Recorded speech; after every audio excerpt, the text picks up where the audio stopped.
Hey Rhody, I'm Elise Major. And I'm Jenna Kaplan, and this is Hey Rhody Weekly, where we bring the pages of our magazines to life.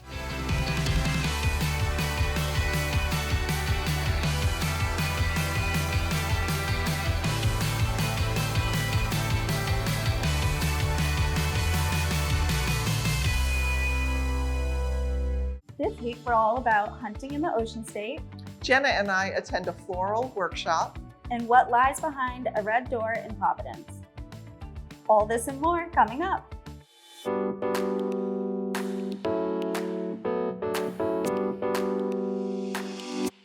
So today we're talking more about our outdoors issue, our second annual guide to all the fun things you can do outside in the Ocean State. Hunting, fishing, hiking. Now me, I've been fishing before, but I've never been hunting. And Nick Deljudas has, so he's here to tell us a little thing about that.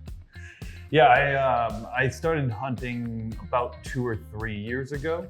I started watching the Meat Eater show on Netflix with Steve Rinella, and they kind of dive a lot more into it. It's less about like just killing an animal and more about like the lifestyle behind it, why you do it, kind of treating the outdoors right. I would say pretty much everybody is so disconnected from where their food comes from now that most people just assume that their food magically appears on a shelf. Like, that's not where beef comes from. That's not where chicken comes from. Why are you talking about me right in front of me? Well, and I think a lot of it is a selective ignorance. It's on purpose. Like, people don't want to know exactly where their food comes from because no matter what, if you are a meat eater, if you're not a vegetarian, if you're not a vegan, there is some form of death involved with you eating. What can you hunt in Rhode Island? There's a lot you can hunt in Rhode Island. So duck hunting, I'd say for birds, it's duck, pheasant, and goose. There's a couple others that are, there's a few places in Rhode Island where you can go. You can also do turkey. There's a turkey season. But I think one of the bigger things would be deer hunting in Rhode Island. It's something that everybody knows about. And it's a lot more difficult than you think it is. I think I spent 60 some odd hours just sitting in a tree stand before I got one deer. Wow. Well, I know that also the DEM, I think they have a workshop in October learning how to clean your deer after you've hunted it. Yeah, it's a big part of it. I mean, I started with pheasant hunting, and that was the first time I had to clean anything myself.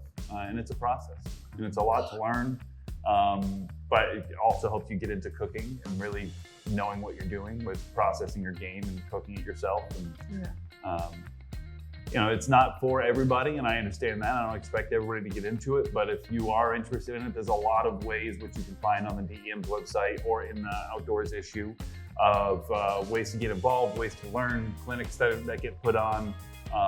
There's always programs for mentoring programs where people who have done it for a long time will take somebody new on and teach them the ropes, and because it's a daunting thing. But you can find all that information in the Outdoors Guide or on the DEM's website, and there's tons to learn.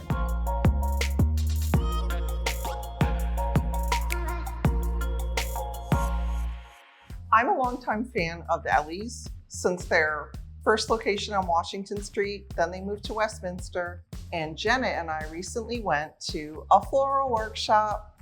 We did, and that was actually my first time going to Ellie's. I love it there so much. So let's take check a it look. out. Yeah. If you're looking for a fun activity in Providence, you have to check out Ellie's Design and Sip event.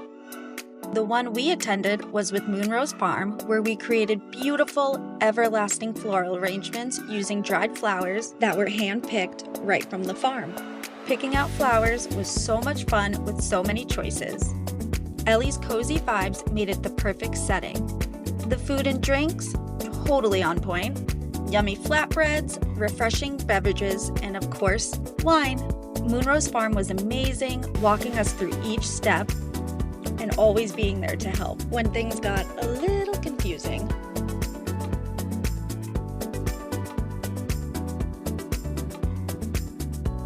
And the best part?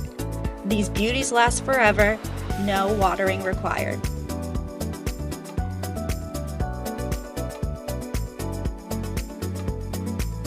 Here's our final creations, perfect for any space. Huge thanks to Moonrose Farm and Ellie's for an unforgettable experience. Rhode Islanders, is your home ready for winter? Rhode Island Energy is offering no-cost home energy assessments to help you prepare for the cold months ahead. In just 2 hours, an expert energy specialist will evaluate your home.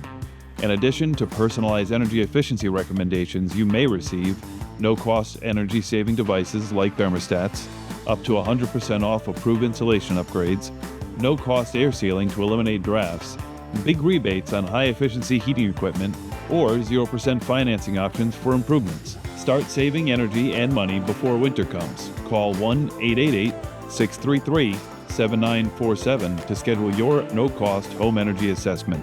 Visit rienergy.com/saveathome to learn more, or go to the link in our description.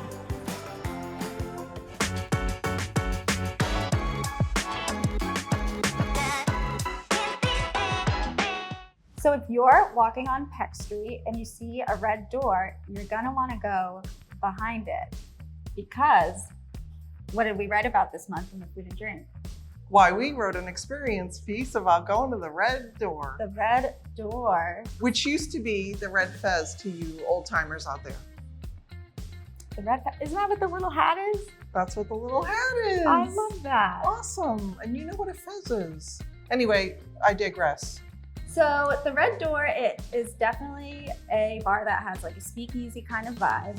It's very, it gives off the ambiance that it's very upscale because of, you know, the interior and then also the drinks that they make. But really, it's such a laid back kind of bar.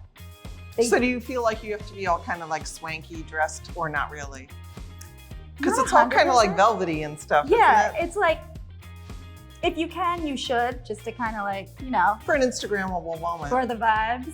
But It does seem like a lot of care is taken and put into their food and the way that they kind of display their food when it comes out. There's like a lot of attention to color, to different palettes. There's sandwiches, there's dips, there's appetizers. They have very eclectic menu of drink options, which I'm sure is right up Jenna's alley of cocktails. well, they have one drink with Japanese whiskey in it. Oh, very nice. So that's I like right a up Japanese your whiskey. alley. I have a few of those on my shelf, Japanese whiskeys. But they have desserts. It seems like they kind of explore different types of cuisine as well. It's not all just kind of one lane. Mhm. So there's probably something on that menu for everybody. I'm looking at a picture of something called Grandma Helen's Cheesecake, which looks incredible. And also what's nice is that they do a lot of like weekly events. I know one night is like jazz night. One night I think they might do like disco. Like there's always something going on there. Disco. All right. Excitement awaits behind the Red Door. You can read all about it at providenceonline.com or in our October issue of Providence Monthly. The end. Number 2, done. When the red light is on, the donuts are ready. I just make dumb faces into this camera half the time, so I feel like anytime they run through this, I'm like, So in October's, I made a fez joke once and nobody knew what I was talking about. I haven't forgotten what a fez was since That was us. Yeah, I only know it because of you. Look at this one. Look at that one. Check it out. Gun. fell apart. Scrap all of that.